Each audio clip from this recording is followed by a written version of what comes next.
Salut à tous, bienvenue dans 2 mots sur les dispositifs médicaux. Je suis Nicolas Martelly, pharmacien hospitalier et enseignant-chercheur, spécialiste du dispositif médical. Aujourd'hui, posons-nous ensemble une question toute fondamentale pour la suite de notre podcast. Un dispositif médical, c'est quoi au fait ?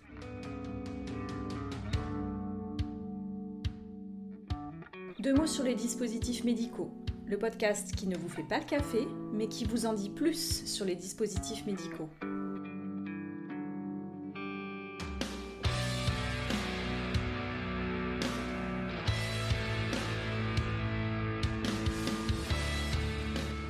Dispositif médical.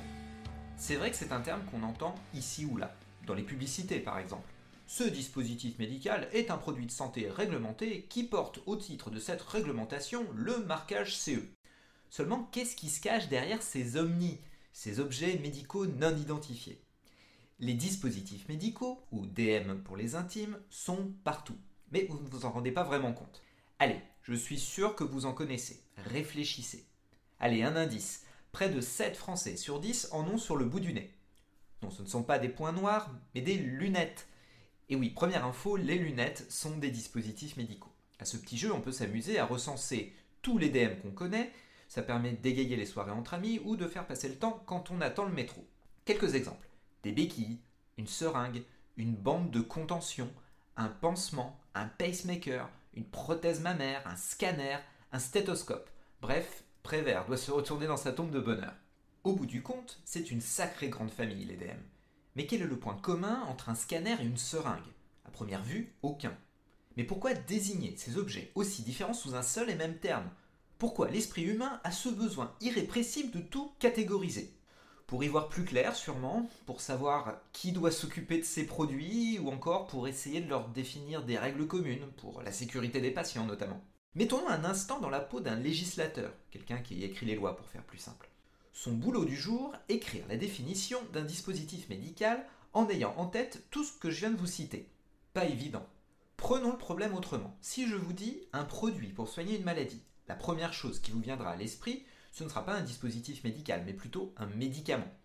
Intuitivement, sans rien connaître des DM, cela semble clair que l'aspirine, par exemple, ce n'est pas un dispositif médical. Joie du législateur qui peut alors s'engouffrer dans cette brèche. Et si on disait que tout ce qui n'est pas un médicament, mais qui soigne, prévient une maladie, voire qui compense un handicap, c'est un dispositif médical. Pas bête, et ça marche quasiment à tous les coups. Si je reprends ma liste à la Prévert, un pansement, ça soigne, un scanner, ça prévient une maladie, ça permet en tout cas de faire le diagnostic précocement, une béquille, ça compense un handicap, ok, on tient quelque chose.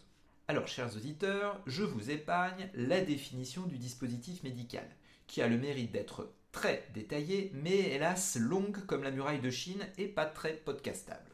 Toutefois, son analyse est intéressante. Déjà, elle commence par une longue litanie de trucs façon bric-à-brac.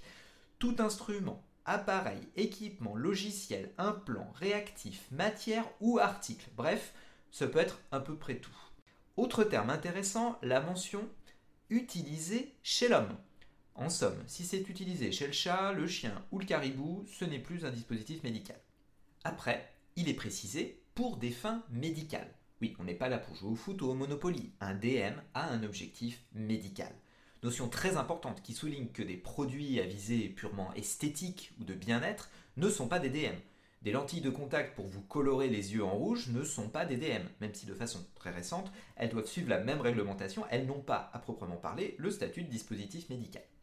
Vient ensuite un autre point capital dans cette définition, dont l'action principale voulue dans ou sur le corps humain n'est pas obtenue par des moyens pharmacologiques ou immunologiques, ni par métabolisme.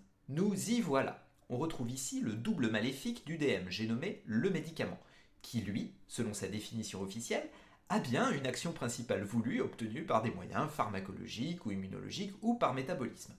C'est donc en négatif du médicament qu'on retrouve cet élément crucial pour définir le DM. Cela implique quoi ? Eh bien, qu'un DM a une action principale voulue, par exemple, physique, et dans physique, vous pouvez mettre beaucoup de choses, mécanique, magnétique, électromagnétique, etc. Ok, on commence à y voir plus clair sur l'action principale d'un DM. Mais bon, est-ce qu'il peut y avoir des DM combinés à des médicaments ? La réponse est oui, et la définition le prévoit aussi. Elle dit en effet « dont l'action principale voulue n'est pas obtenue par des moyens pharmacologiques ou immunologiques ni par métabolisme, mais dont l'action peut être assistée par de tels moyens. » En clair, si mon action principale est mécanique, par exemple, et qu'il y a un effet complémentaire pharmacologique, j'ai toujours bien affaire à un DM et non à un médicament. Prenons un exemple. Un ciment orthopédique imprégné d'un antibiotique. DM ou médicament ? DM, en effet, le ciment orthopédique va servir à consolider la fixation d'une prothèse articulaire, par exemple la prothèse de hanche qu'on a posée à mamie après son malheureux accident de base jump. Le ciment en séchant se solidifie et permet de maintenir la prothèse en place. C'est donc bien un effet physique. Et l'antibiotique ? Il n'a pas le premier rôle dans l'histoire, il est juste là pour prévenir une éventuelle infection post-opératoire. On n'a pas mis en place le ciment pour ça à l'origine, c'est donc un effet complémentaire. Voilà pourquoi un ciment imprégné d'un antibiotique, d'une part c'est pas automatique, mais c'est bien un dispositif médical. Ici s'achève cet épisode de 2 mots sur les dispositifs médicaux. Merci beaucoup pour votre écoute et on se retrouve très bientôt pour un nouvel épisode qui portera justement sur cette différence implacable entre dispositif médical et médicament. A très vite, salut à tous!